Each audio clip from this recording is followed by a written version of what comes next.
What a weekend of college football we just had. And now the Bluebloods are here to bring you all the information, storylines, and everything you need to wrap up an outstanding weekend of college football. We're going to start off with recapping the games that made our Pick Six segments. And, in case you're new, those are arguably the best, most important games of the weekend. And then we're going to go ahead and move on to some storylines that dominated the weekend, including the Sun Belt absolutely abusing the Big-12 this weekend. And listen, we're going to wrap it up with discussing the, hype train that has now started for Sam Ehlinger and Spencer Rattler. We have a full show today, guys, so let's go ahead and kick this off. So this weekend, the ACC Big-12 returned, and listen, I don't think we could have asked for anything more from these conferences because there were some outstanding games. Like I said in the intro, in case you weren't here, we started Pick Six to highlight the best, most important games of the weekend, make our predictions there. So we're going to recap those 6 games first and give you guys all the information you may need for these games. We start with the Thursday night game. UAB traveled down to Miami. Miami came out with the 31-14 win. Brandon, what did you think of the Hurricanes' performance? So to be completely honest with you, when they first came out in the first half, just not impressed at all.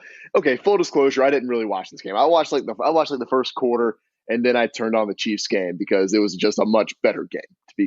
Just to be frank. I don't know about that. The Chiefs kind of pulled away there a little bit late. Clyde Edwards-Helaire was making grown men look like boys out there. You tell me this, Zach. Did you see the production of that game? Have you seen the new graphics for the NFL this season?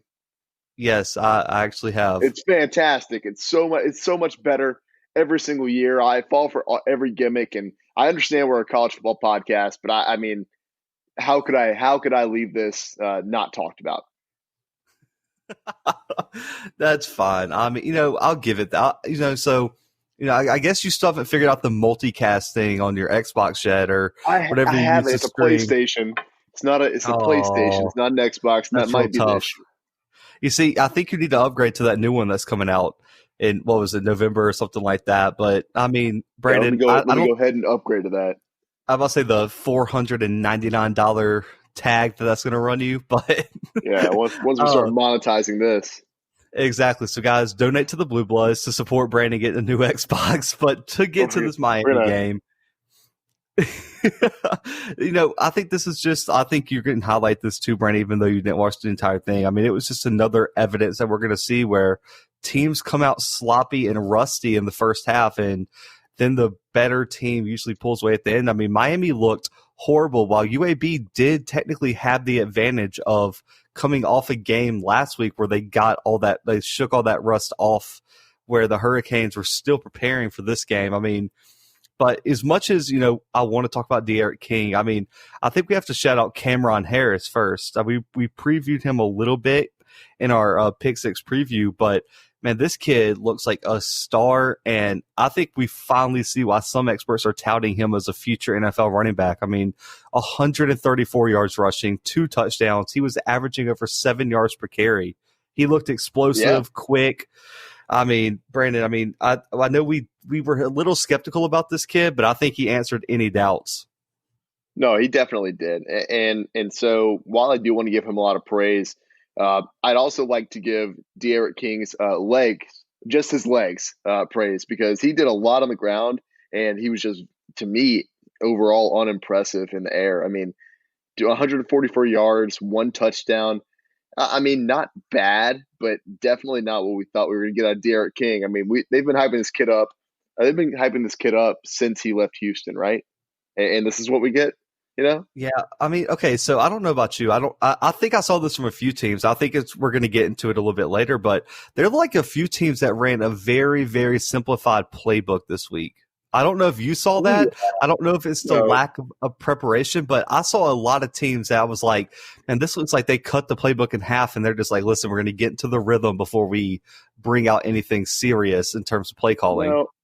I think the issue, and we see this every single year. It's usually week 0, but for the ACC, this is week 0. This is technically their first week. And so we see them come out and play their only non-conference game I mean, you think that they're going to come out of the gate just showing everything that they have? You think they're going to come show their hands straight away? No, they're going to wait for like an actual game. Miami's not going to pull out all the stops for UAB. Right. I mean, yeah, that's what I was saying. I mean, I don't put too much into his 144 yards passing. I mean, I think he did what he needed to. I mean, listen, I'm going to put you on the spot here. What would you grade him for his overall performance in his first game as a Hurricane? Um, oh man. So, like I said, his legs are really going to carry him a long way here for me. I'd give him a B plus. Okay, I that's think what it I was had. good. I gave him a B plus. I mean, I thought he did just enough. I mean, like you said, with the simplified playbook, with his first game, and I mean, Brandon, let's be honest here. This offensive line still looks atrocious. Oh my gosh. I mean, it was bad. I remember texting you because I did watch this game. I know I acted like I didn't. I flipped back and forth. Um, they might as well have just had like three high school offensive linemen out there, and that's it. Like no, like they don't even need tackles because Right. it was that bad. I mean, and look, this is going to sound bad, but I think they're improved from last year. As bad as that sounds, I mean, they did look a little bit better, but they allowed 2 sacks, 8 tackles for loss. But I think the worst unit for Miami, which makes me real skeptical about their ceiling, that wide receiving unit is really, really bad. I mean, Yeah, if you can't create space against UAB's DBs, who are good. I mean, I previewed them in the Pick Six preview last week, but I mean, outside of Brevin Jordan, who's the tight end, I don't think Mike Harley, D. Wiggins, Jeremiah Payton, any of those other targets really popped off the screen for me. I mean, it was just a bunch of average to mediocre looking guys. And if UAB shutting it down, how in the world do you expect to beat teams like Clemson, Pitt with Paris Ford, UNC? I mean, you are not going to be able to beat these upper tier teams in the ACC if your biggest target is just your tight end. yeah. I mean, you've got a fair point there. The one thing I will say is that I think that Miami did a really good job, and I'll even give a little bit of credit to De'Aaron King on this one. He spread the ball out a lot. I mean, we don't see a receiver. I mean, the guy who caught the ball the most amount of times, it was 4 times. It was 4 catches for Cameron Harris. So I mean, he did a really good job of spreading the ball out. I mean, I think that he had what it was like. I think it was like 9 receivers that he passed to in this game. Yeah, something like that. I mean, he did have a wide variety, and I think you see that with Lashley's offense. Brett Lashley, who came from Auburn, SMU, he was at, I think, UConn for a while. He likes to spread the ball out to a lot of targets, but I'm just talking about if it comes down to one play, you need someone to go make a play against a big team. Brandon, are you putting your money on anybody on that roster outside of Brevin Jordan? Oh no, absolutely not. I mean, you even if it's 3rd and 12, your best bet's to hand it to Cameron Harris. Yeah, that's Or true. let De'Aaron King take it on like a speed option or something like that. But it just, I need to see more. I know they're young guys. I know this is the first game and they can improve. But Brandon, I mean, they got to go. They got to go face Louisville next week for game day. Right. No, that's gonna be a tough game. You're going to have to grow up real fast. But guys, UAB gets a bye week.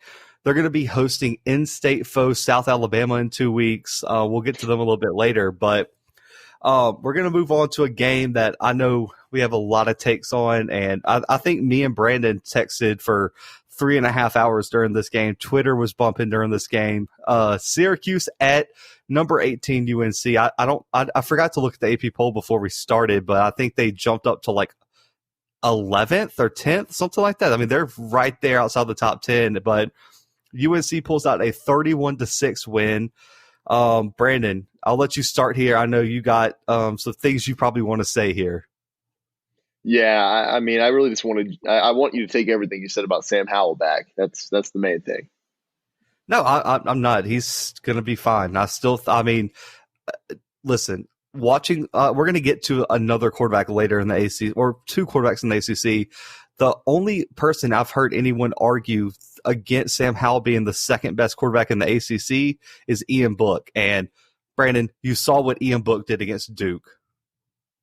Right. So And this kid is still the number 2 quarterback in the ACC, and it was like And listen, I mean, we've seen this repeatedly, Brandon.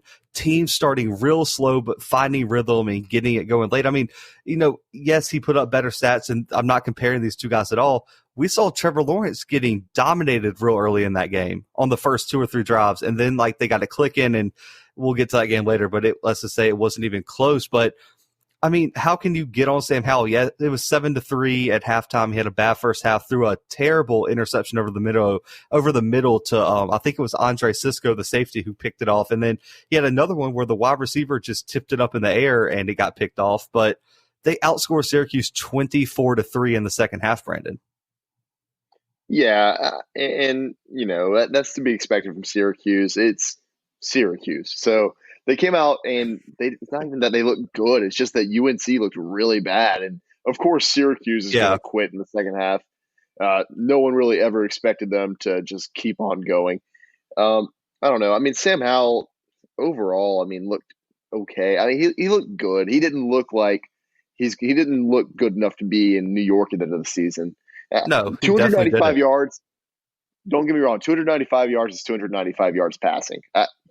Great job, Sam Howell, on that as a sophomore. I mean, following up that incredible freshman season, that's what else can I say except for that was incredible.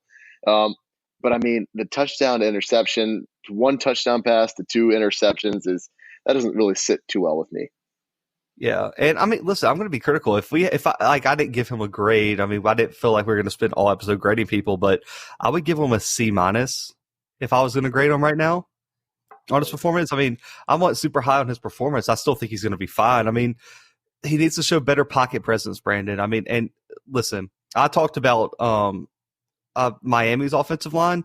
This UNC offensive line is going to be a problem if they don't get it fixed. I mean, the left tackle, I forget his name. I texted you about it immediately. I was like, this kid is getting eaten up off the end. I mean, it's not even close. And when Sam Howell had a clean pocket, I think he showed he can make any throw, and he's one of the best quarterbacks in the country. But, Brandon, as much as I would love to talk about Sam Howell, as you know, I think we have to talk about Michael Carter and Javonte Williams, because if there was 2 guys who showed that they're going to be stars, it's these 2 guys. I mean, they abused Syracuse's defense all day. I mean, Carter, 70 yards rushing, and Brandon, he averaged 11 yards per carry. And Williams had 3 second half rushing touchdowns. And as much as, I'm high on Howell, I'm high on Daz Newsome. Brown at wide receiver was big this weekend. I think these 2 guys are probably the key for UNC making an ACC title run, because defenses are not going to let Howell just sit back there and throw on them. So if Williams and Carter can start just tearing teams apart when they sit back in coverage, this UNC offense is going to be really, really hard to stop. You're right. And I mean, you even neglected to talk about Michael Carter receiving. I mean, he had 6 receptions. Yes. That's tied for the most on this team for 60 yards. I mean, every time he caught the ball, he had 10 yards. So, I mean, he's just that kind of dual threat guy who's really going to make an impact on the next level. I mean, if he can keep this sort of thing up, and I think that he can help UNC, achieve big things this season. We see the college game shift more and more toward what the program looks like right now, and that is these dual threat running backs who can tear you up in the middle of the field, or they can burn you at the slot position. And to have a guy like that is absolutely incredible. He might not have had any touchdowns this week, but you can't tell me he wasn't pivotal in this victory for UNC. No, I mean, he set that first touchdown up, the one that Sam Howell hit the tight end on in the first quarter. I mean, Carter set that one up. But, overall, I was impressed with Syracuse's secondary. I think their front 7 had a lot to be desired. But Melifonwu, Andre Cisco, they were all over the field. I mean, Melifonwu was the reason Sam Howell threw that first interception. He made that wide receiver miss that ball, pop it up. It was intercepted. But Cisco had an interception. It was huge, 3 tackles. And I was also impressed with UNC's defense in the second half. I mean, Chaz Surratt was all over the field. I mean, 9 tackles, 2 sacks, 2.5 tackles for loss. This guy is a cog in that UNC defense, and I am excited to see his development, because the fact that he went from quarterback to linebacker and now he's an all ACC linebacker is mind blowing to me. Right. Absolutely. I mean, he had a great game. Absolutely. But guys, Syracuse is on the road again next weekend. They head up north to face Pitt, while UNC faces Charlotte, which promises to probably be one of the best games of the weekend. But we're going to move on to a game that really kind of opened my eyes about a team, but it's Duke at number 10, Notre Dame. Notre Dame beat Duke 27-13. And Brandon, I feel like I can say this. I was much more impressed with Duke than I was Notre Dame. Yeah. I mean, we came into this game thinking Notre Dame was just, going to destroy Duke, right?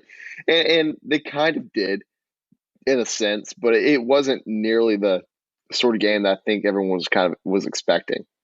Notre Dame came out and they looked slow. I don't know. I don't know if it was because they thought they were playing Duke and they thought, hey, this is a Duke team that fell off a whole lot from last year, or if it's just like a lack of preparation for this season or what it was. But Notre Dame did not look. I think we both had them in our top 3 in the ACC, and they did not look like a top 3 team in the ACC.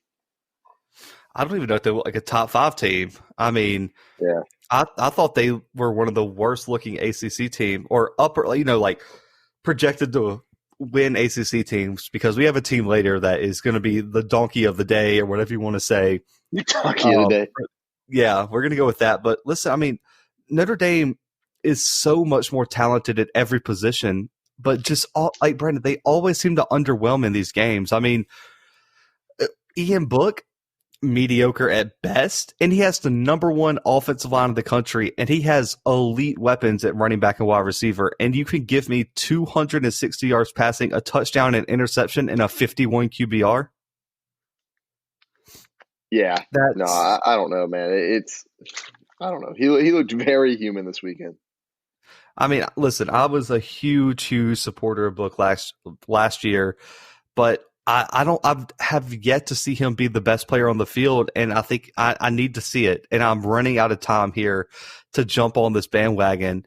But I want to cover Kyren Williams, the running back. Man, this kid looked like a star, and I loved what I saw from him yesterday. He racked up over 110 yards rushing, 2 touchdowns, and that 26-yard run in the third quarter probably was one of the best plays of the weekend, man. He could not be stopped on that play. And, for Duke, Brad, I want to get your thoughts on this, but I thought, my big takeaway from the game is I think Chase Bryce is going to win some serious games for the Blue Devils this year, and I think he is a great quarterback for that system. I think he's a good quarterback. I really do. And, we've talked about this a couple times now. And he used his legs a lot more than I thought he was going to this weekend, too. He had 20 yards rushing. That's not awful. He had a rushing touchdown. That's more touchdowns than he had passing. But he still passed for 260 yards. And I don't know. I know we've talked about Chase Bryce, and I know we talked about how he had the potential to come out and be a star, but I didn't think that he would come out and do it week 1. I didn't think he would look this good. I know I tore Sam Howell up for having 1 touchdown, 295 yards. So I can't sit here and praise this guy too much, but I think it was just the expectations that we have for both of these guys. I think what you expected from Chase Bryce is far less than, you know what I mean? Like, I think you have to put it in perspective on like who these guys are and what you expected from them coming in. Right. No, for sure. And that's what I was getting at. But Chase Bryce, he really did. He impressed this weekend. He had better QBR than Ian Book did. And I guess that's saying something. Yeah, he has 66 QBR, but he had so much less help, man. Right. Deion Jackson really didn't give him anything off the ground, and the wide receivers played well, but the offense didn't have much explosion, and that's going to have to develop. But Notre Dame moves on to face USF, South Florida, next weekend, while Duke hosts Boston College next weekend. And so the Blue Devils I think they could get a win there, but we'll see. But now this is the game. This is the game where hot takes and opinions are about to come flowing out, and people are about to get roasted in this segment. I just want to say, if you're a Florida State fan, just brace yourself or skip this game, because this is going to be a brutal listen for you. But Brandon, the Georgia Tech Yellow Jackets pull off the upset. And I just got to say, what did you think about this, and how in the world did this happen? Well, I'll tell you how I think it happened, and I think that's because Mike Norvell let James Blackman throw 43 passes in this game, and he only completed 23 of those. This kid's really bad at football. How does he keep playing? How does he keep getting the starting job at Florida State? If that's the best quarterback they have on campus, this program is in a whole world of trouble. If this is what they have to give me, dude, a whole lot of trouble is being pretty generous. If this is the best quarterback, someone go ahead and fire the president of the university if he's the best quarterback. Go above the athletic, go above the AD, go straight to the president because something needs to be done. Listen, I mean, Brandon, I even tweeted this. I mean, can we all finally agree that James Blackman is going to be the reason this team doesn't succeed? Can we all agree that he's not a Division I starting quarterback? I mean, yeah, I think me too. I cannot believe this is still a discussion in 2020. I am mind blown. I am mind blown. I thought we made so much progress here, but 198 yards, like you said, a touchdown, an interception, a whopping 21 QBR for Mr. Blackman here, and got absolutely outplayed by a true freshman playing his first ever game on the road. Are you kidding me? Are you kidding me? And Brandon, how confident are you that you could start on this offensive line? Because I have a 12-year-old little brother who absolutely would be a better left tackle than whatever Florida State has. I would take all 5 feet 9 inches, 175 pounds of me, and I think I could do it. I really do. Look, it's bad. It's a bad look all around for Florida State. How many games did you realistically have Georgia Tech winning this season? 0. I had them losing every single game this year. They've already won infinity times that, Zach, because in their first week they had Florida State, and they played Florida State. Was this game in Tallahassee? Yeah, it was in Tallahassee. Yes, and they allowed fans. Yeah, dude, they were the saddest fans ever. I keep seeing screenshots. I keep seeing pictures of these fans. It's the funniest thing in the world. Sad Florida State fans are somehow, and I hate Alabama, but they're better than sad Alabama fans in a way. It's like they're just like, man, we were good in 1941. Like we are a blue blood program because we had Deion Sanders for 3 years. Remember Bobby Bowden? We had Bobby Bowden. Don't forget, right? And we had Jameis Winston stealing crab legs and national championships as well. But Brandon, this offensive line gave up 3 sacks, 6 tackles for loss, and Brandon, they paved the way for an outstanding 3.1 yards per carry, with the longest rush all game being a 16-yard scramble by Blackman, where he was getting away from pressure. Right, and it was bad. And how about what was it, 2 or 3 strip sacks that they allowed in the game? And one of them cost them the game because it set up the game-winning field goal. I don't know, man. This game makes me so happy because I like seeing Florida State do bad. I don't know why, because they haven't been good recently, and I usually like watching teams that have been good recently like fall off that cliff or whatever. Florida State's just been down for like 4 seasons now. And I just want to keep kicking them while they're down. I would say ever since Jameis Winston threw that backwards pass in the Rose Bowl, it has been a long way down for Florida State. Yeah, that was 2014. That's real tough.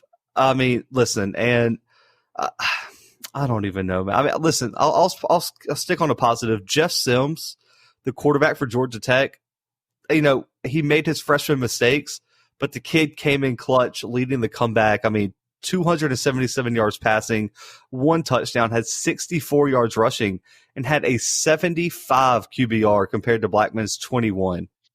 You know what's crazy is that Jordan Travis, Florida State's only other quarterback during this game, had 1 pass, no completion, no stats. He just had an incomplete pass. his QBR was 74.4. How does QB? I know we talk about this we talk about this like once every 3 months, but how, I'm going to find out how you find QBR because it's not good. I don't think because if No. this kid has a 74.4, then I mean I probably had like a 136 this week if if I don't know. I didn't throw any passes, so no incompletions. Throwing something in the trash, you completed more passes than James Blackman. But, Quez Jackson, the linebacker for Georgia Tech, outstanding, game. He had 9 tackles, an interception. He was all over the field. And listen, Georgia Tech should be excited about the future of this program. I mean, they have Jahmyr Gibbs coming in at running back. They have Quez Jackson at linebacker. They have Jeff Sims at quarterback. Florida State may be going through its darkest time yet. I mean, I think Mike Norvell is finally going to realize what a rebuild he has on his hands. He has QB and O-line problems. He has a culture issue that's been around Florida State for years. I mean, this program, I don't see how it gets any worse, Brandon. I mean, I said Georgia Tech doesn't win a game this year. I mean, I'm not confident Florida State's beating anybody this year. No, they might not. That's how bad it would be. I can't remember where I had them ranked in my ACC, but I hope it was super low. I know it probably wasn't, but I please let it be low. I can't face the bullying anymore. I'm getting bullied for my picks. I've only lost 2 games in pick 6, Zach. I'm bringing this back up. That BYU game should not count. It counts. It counts. We made a prediction on the podcast for it. But, guys, Georgia Tech hosts number 14 UCF next weekend, while Florida State gets a bye week. Thank God. But they get to head to Miami in 2 weeks to take on the Hurricanes in what promises to be a riveting battle of who is the worst rebuilding team in the ACC. But we're going to go on here. We're going to talk about the number 1 team in the country, Clemson, and their 37-13 win over Wake Forest. And Brandon, I don't think I've seen a more misleading score than this. Yeah, I mean, what do you want me to even say about this game? Clemson dominated, and like you said, the score. I don't know how Wake Forest scored 13 points. I guess because Clemson just didn't play anybody in the fourth quarter. Yeah, they scored all 10 points. They scored 10 of the 13 points in the fourth quarter. Yeah. So, I mean, Zach was upset that Trevor Lawrence did not play the full game. I'll say that. Hashtag Trevor for Heisman gets screwed by Dabo every year because he takes. I mean, okay, listen, it's the correct decision. Don't do him like Tua, but for my selfish reasons. I mean, Brandon, in 3 quarters, he had 351 passing yards, a passing touchdown, and 2 rushing touchdowns. Right. What would he have done if he got to play the whole game? Are we talking about 500 yards passing? Probably. I mean, yeah, definitely. If he got to play in garbage time against Wake Forest. Exactly. Could you imagine? I mean, but I get it. But, I even think, I saw some drop balls from Amari Rodgers, some running back. I mean, Trevor Lawrence is trying to, I guess, find a reliable target after, Justin Ross had to step away from football this year. Hopefully he's recovering great. But listen, right. Travis Etienne is a grown man playing amongst boys, dude. I have never seen a running back take souls like I've seen Travis Etienne take souls. I mean, I was talking to one of my friends, and I was like, if he played on any other team and wasn't overshadowed by Trevor Lawrence, we'd be talking about this kid as arguably the most exciting player in college football to watch. Right. I mean, this kid, okay, Brandon, I was thinking of like a comparison because we haven't really made a pro comparison for Travis Etienne because it's hard to compare. And I know this is going to be a shock, especially after what just happened, like probably 10 minutes ago. I think he is Alvin Kamara, but more physical. I mean, I like the comparison because I like Alvin Kamara. So yeah, cool. Because I think he's just as good at as a pass catcher out the backfield. I think he's a better pure running back than Kamara is. And I think, as much as good as Alvin Kamara is, I don't think he's as fit. I mean, when's the last time you've seen him just run through people like Travis Etienne does on every single play? That's a good point. This kid, I think he, and listen, I know this is tough, but I really think Travis Etienne has more potential than Kamara does. And I know that's crazy because I think Kamara is probably a top 5 NFL running back right now, arguably, Right. depending on who you ask. But I think Travis Etienne is just as good. I think he can be that good in the NFL. I mean, he had 102 yards rushing, and I don't even think Travis Etienne played in the second half. If I'm not mistaken, at halftime he was taken out and had a touchdown, 47 yards receiving. But Brandon, I want to talk. I don't know how much of this game you watched because it was kind of a blowout. There was a lot of other stuff going on in college football at this time. But Miles Murphy, for an 18-year-old, holy hell, where did you find this kid? I mean, Yeah. in his first game, 7 total tackles, 2 sacks, and 3 tackles for loss. No, I mean, Come kid's good. on. And Brian Barisi throwing a grown senior guard with one hand to the ground is outrageous. Right. No, I mean, we knew this kid was going to be good. Miles Murphy, I mean, we knew was going to be good as well, but I mean, I think he outshined a lot of this defense this weekend. Okay, this is going to sound crazy. When he was on the field, he looked like the best player on the field. Yeah. I mean, it does sound crazy, but you're probably right. And that defense is really good. And I think Mike Jones Jr. played really well in replace of Isaiah Simmons. I think it's really hard with this Clemson team because, Brandon, I don't know how you feel about it. It's just a weird thing with me watching these games. It doesn't ever pop off the screen for me. It's just like you're watching, you're like, okay, are they playing really, really well? And then you look up and it's 24-0. It's like, how in the hell are they up 24-0? It's like Right. they do it just so methodically and you just expect it from them that I just feel like they don't ever get their full respect in terms of how good this team is. And So go ahead. So you heard it here first. Clemson, not a fun team to watch. Zach said it. I mean, we were all thinking it, but Zach went out and said it. So There we go. I'm putting my career on the line here, but yeah. guys, And well, Clemson, hold on. No, go ahead. don't move on. Don't move on yet. I have one final thing All right. I need the people to hear. Zach, I want you to look at Clemson's passing right now, and I want you to try to pronounce all of the names of the passers on Clemson's team because people are going to love this. Oh no, I can't. I mean, even the announcers calling the game when DJ went in, the true freshman, they were like, he was like, I might lose my job if I try to pronounce this name. That name's not even that hard. Go for the third passer, Zach. Yeah, I can't. Go ahead. Tayson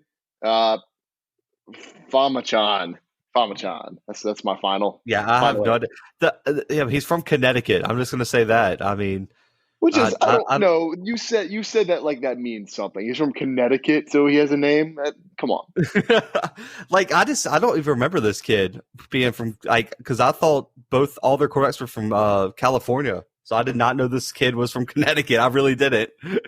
So by all of their quarterbacks, you mean one? You mean DJ Uiagalelei? No, I thought the one the year before was committed out of California, but I believe he also transferred because I also would be upset if they got the number one quarterback every single year.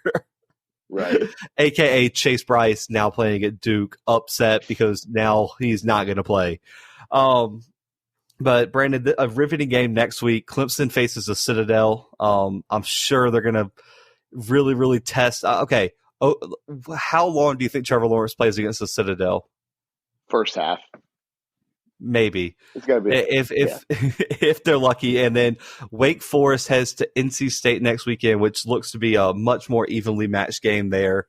We got one more game here. We're probably not going to spend too much time on this one, but I almost look like a genius here, guys. Almost for 3.5 quarters, I look like a genius. Tulane at South Alabama. Tulane squeaks out a 27-24 win in a game where South Alabama dominated, and then Tulane realized that they were playing South Alabama, and they turned it up late.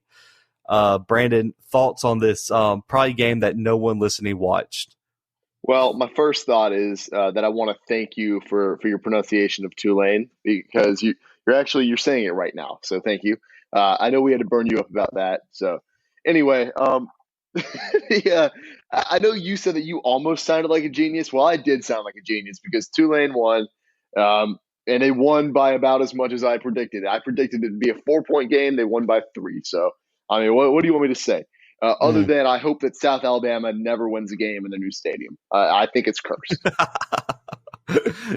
It's ridiculous. But I mean, studs at wide receiver, just real quick. Kawan Baker, Jalen Tolbert, they've been unstoppable for 2 weeks. I mean, Baker and Tolbert both over 100 yards. Baker had a touchdown. And Keon Howard for Tulane, not the answer. They're having a tough time, with a new quarterback here. But it was almost a perfect night for the Sun Belt, Brandon.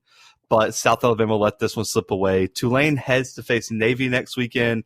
South Alabama, like I said earlier, heads to face UAB in 2 weeks. And now we're getting into some storylines that we felt like we had to cover here.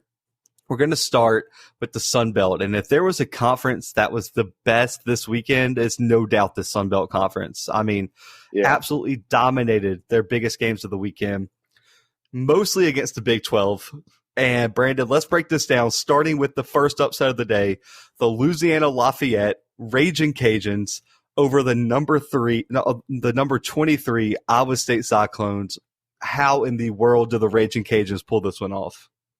Oh, dude. And now, get this, they're ranked 21st in the country now in the AP poll. So that's outrageous, by the way. I don't know how that's even possible. Like they beat the number 23 team in the country and they moved to 21. So it makes a lot of sense.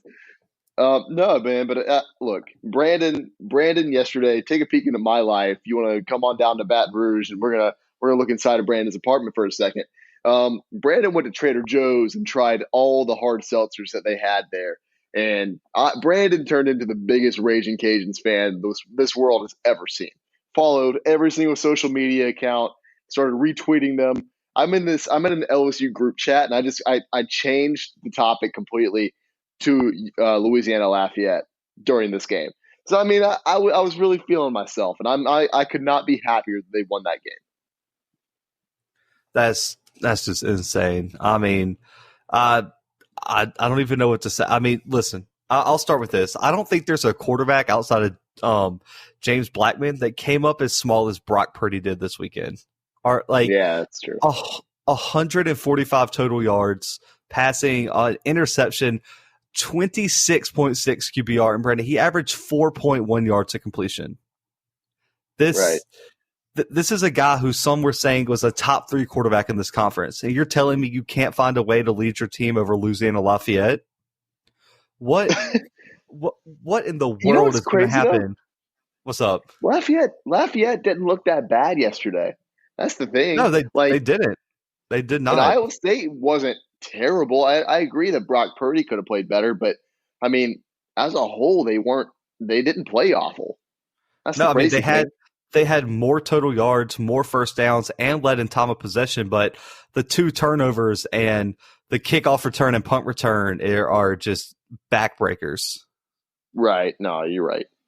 And, so Brandon, everyone looks at the score of 31-14, like, man, they got dominated, but they had a kick return, a punt return, and then in the third quarter, they had a 78-yard one-play drive for a touchdown. So they had 3 one-play touchdowns and outscored Iowa State 21-0 in the second half.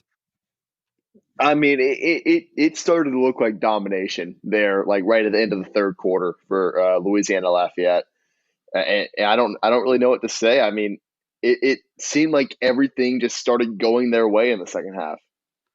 The only bright spot I saw for Iowa State is Barisi Hall, which I mentioned as a sleeper player in this conference in the preseason. I mean, over 100 yards rushing, a touchdown, but I don't think there's a single other player for Iowa State that said they could play their best game. And if Brock Purdy doesn't play better, this Iowa State team is going to get ravaged in the Big-12 this year. Dude, he got outplayed by Levi Lewis. That's UL's quarterback. And he's not known for his arm. No, he's not. He's known for his athleticism, though, because don't sleep on Levi Lewis. I mean, the kid. I mean, wasn't Louisiana Lafayette like 10-2 last year going into their bowl game? And they won their bowl game, so they ended up 11-2. Yeah, so I mean, the team. This is a really good team, but if I'm Iowa State, I'm 23rd in the country. I mean, Brandon, there were people who had Iowa State as the second or third, maybe even 4th ranked team in the Big-12. I tried to tell him. I really did. I mean, we had our rankings last week. I tried to tell him. Yeah, luckily we both had him outside the top 5, I believe, right? If Yeah, I'm I not had him at mistaken. 6. Okay, I'll wait. I think I had him at 5. Now I'm quitting the Oh, podcast. That's you look tough. dumb. You look stupid. Yeah, I Yeah. had him at 5. You know what? I'm quitting. But for Louisiana Lafayette, man, I think this was their first ever win over a ranked team, if I'm not mistaken. It was their second. It was the first on the Second, road. okay. They beat Texas A&M in 1996. That was Louisiana Lafayette fan Brandon coming out right there. There you go. I hear. So you knew the last time they won in a year that you were born. I hear you. Big things happening in 2020. But listen, guys, not taking anything away from Louisiana Lafayette. They played an outstanding game. They made the plays to win the game. But for a team that was a projected top 5 Big 12 team, this is a huge disappointment. And Brandon, we've talked on this podcast. We've talked with people we had on the show, like John Morris from Baylor. The perception of the Big 12 has always suffered, and this game only goes to absolutely wreck that perception that they've built up recently. No, yeah, you're absolutely right. I mean, and the Big 12 might as well just not have even played this weekend.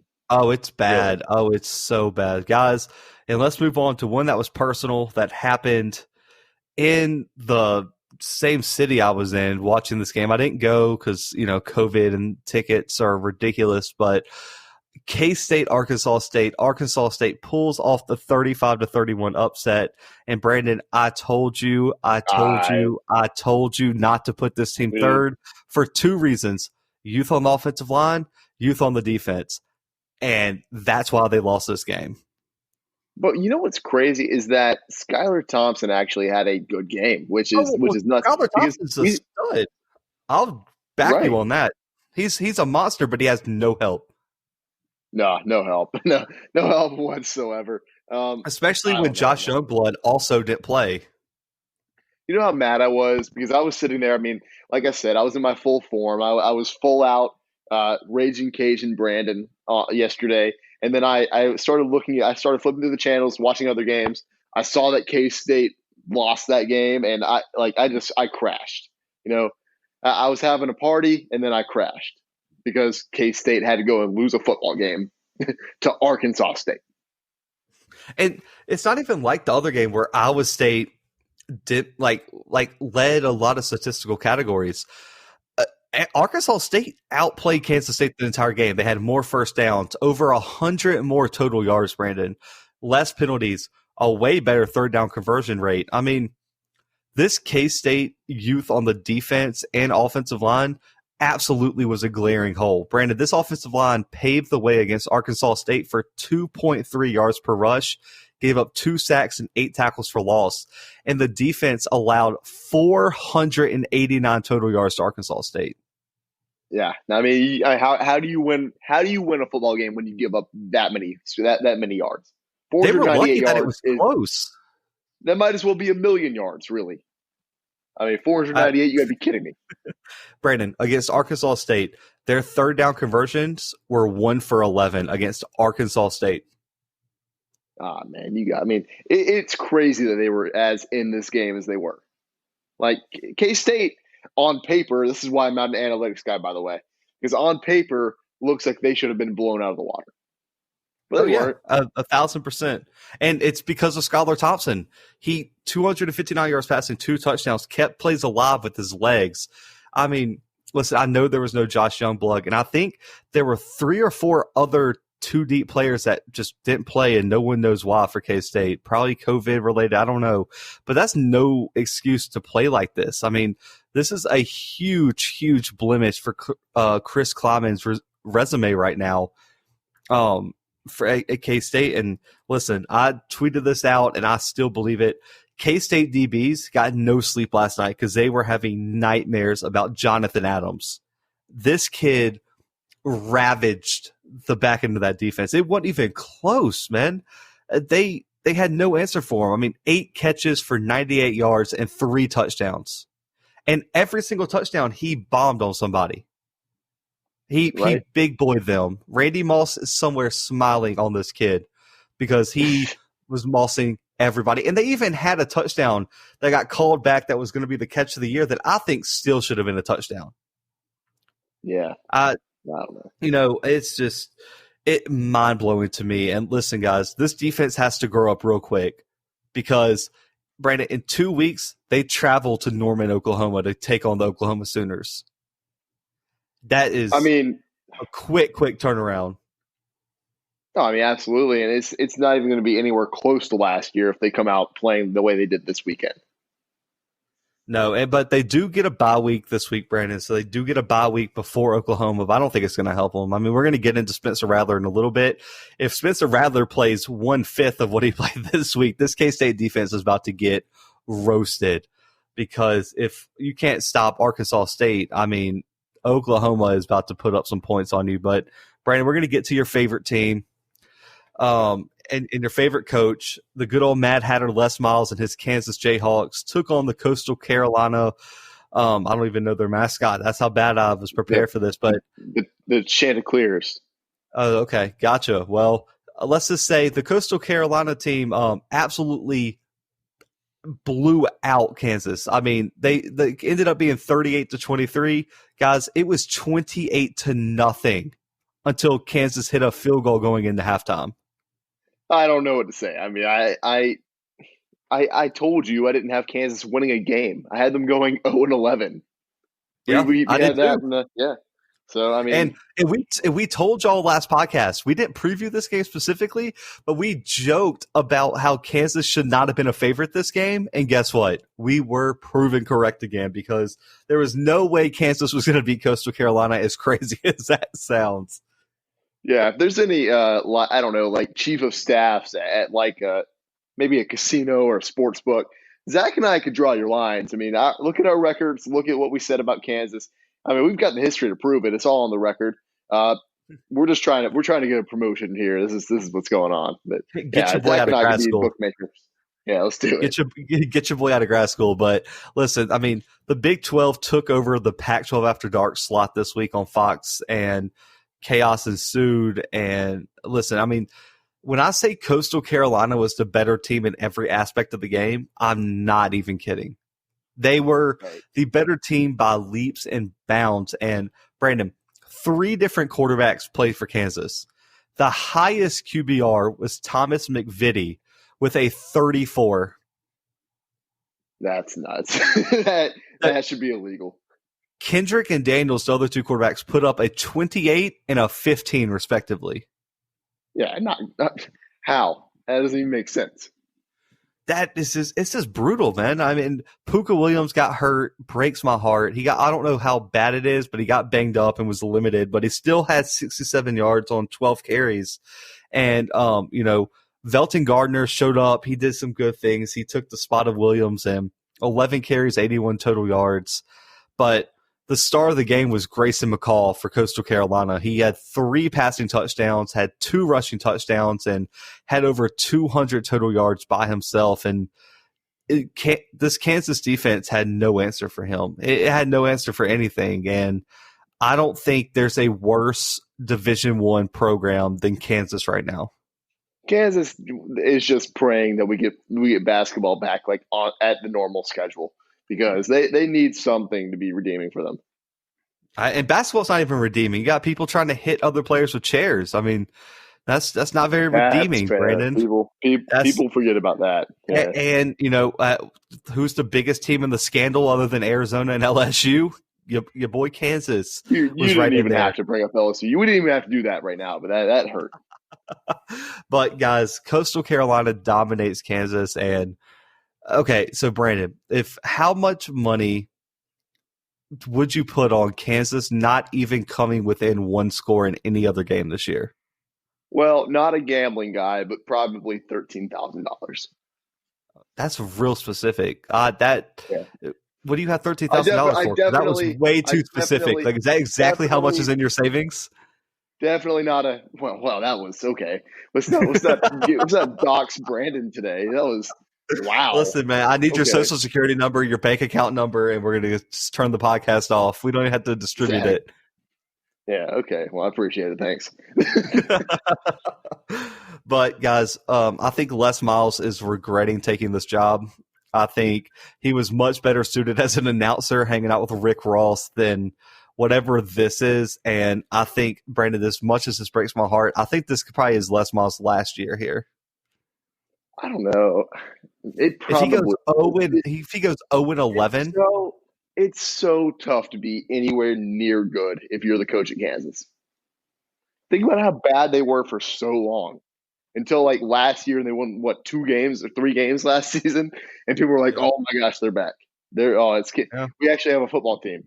No, Could you imagine if they would have beaten Texas on the road? I would have cried. I mean, tears of joy. Oh, man. But speaking of Texas, I will go ahead and move on to our last segment here. I know. One of the biggest storylines of the weekend was the debut of Spencer Rattler at Oklahoma, which could be called on pay-per-view, but I'm sure many of you guys did not drop the $60 to tune in for that.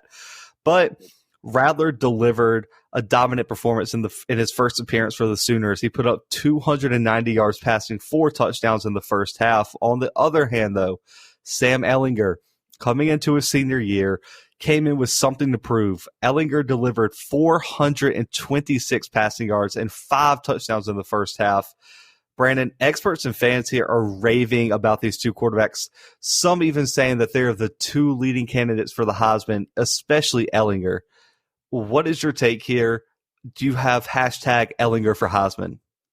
No, here's my take. My take is that Sam Ehlinger played against UTEP, which is one of the worst teams in Division I football. I understand they didn't play an FCS team this week, but they did play UTEP. And I'll reiterate, one of the worst teams in college football, in Division I college football. So, I mean, yes, I'm impressed. He had over 400 yards passing in a half. How could you not be impressed by that?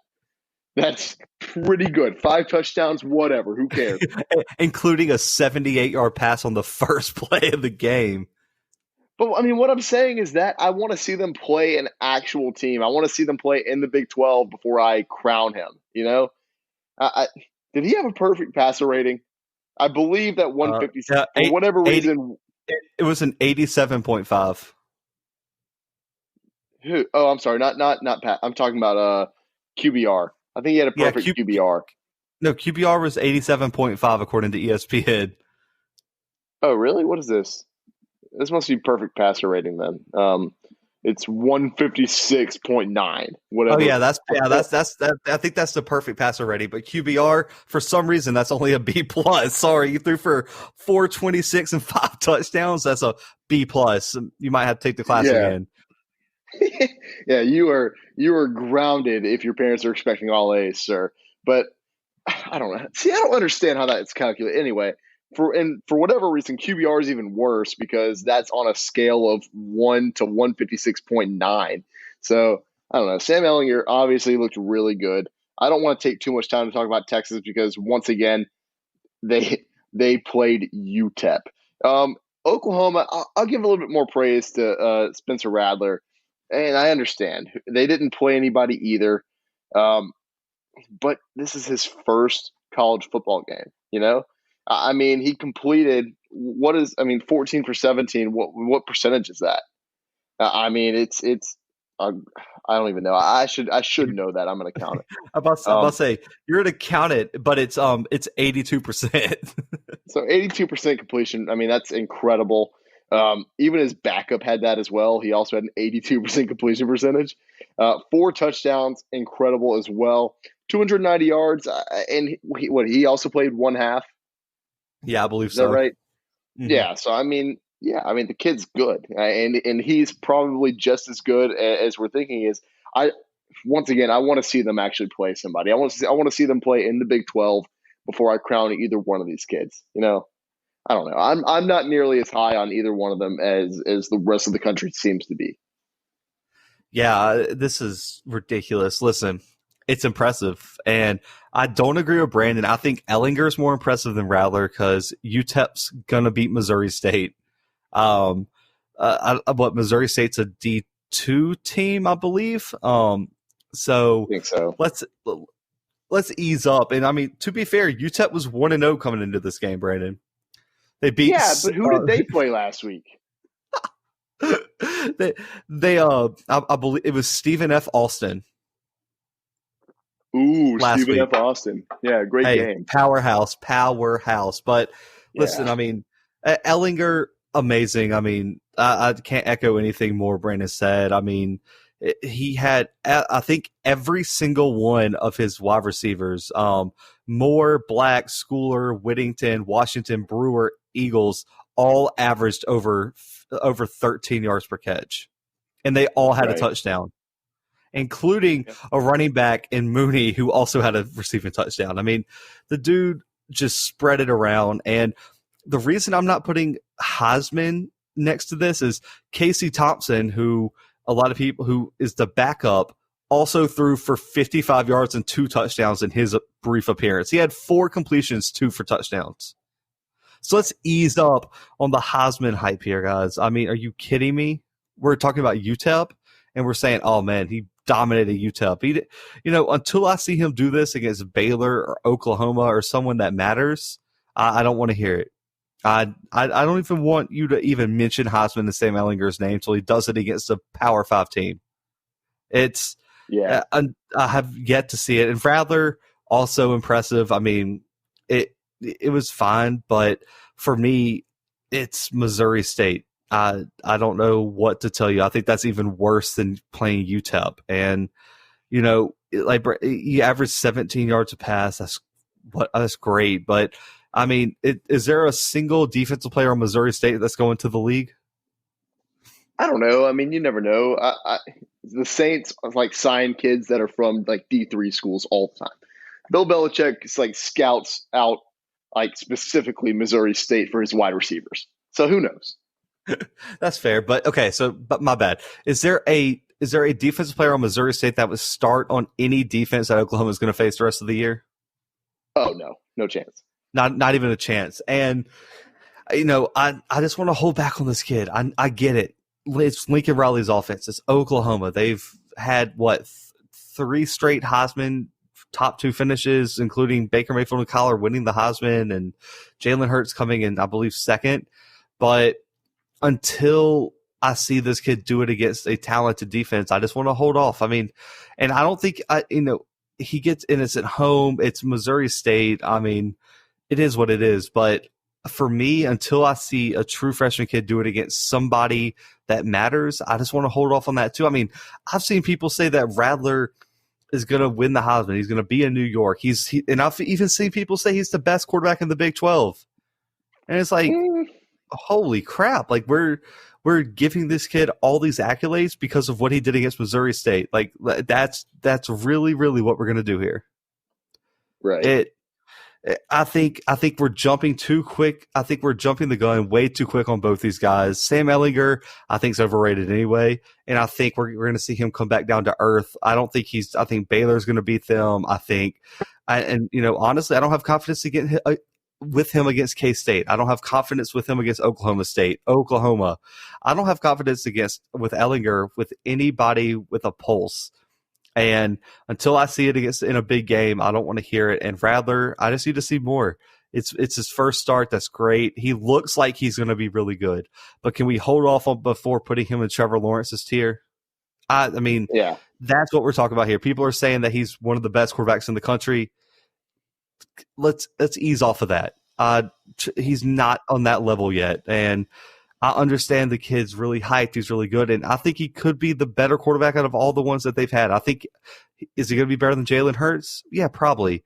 But let's ease off on the Heisman hype real quick because they played Missouri State. And that's absolutely ridiculous. But, guys, we're going to end this here. Me and Brandon got some scheduling to do. We're going to let you guys know. We have SEC preview coming sometime soon. We're going to dedicate an entire episode to that for y'all because we know y'all want all the info on that. And I know we have some really, really, I guess, hot take.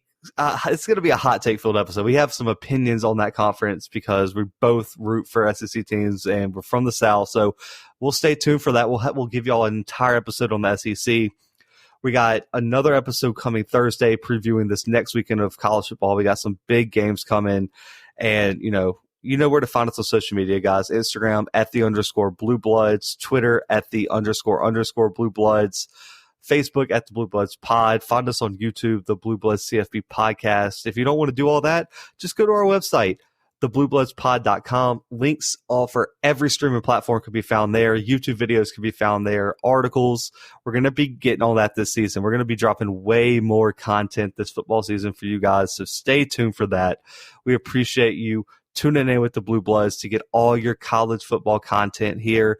Tell your friends, tell your coworkers, tell your fantasy league, whatever you want to do.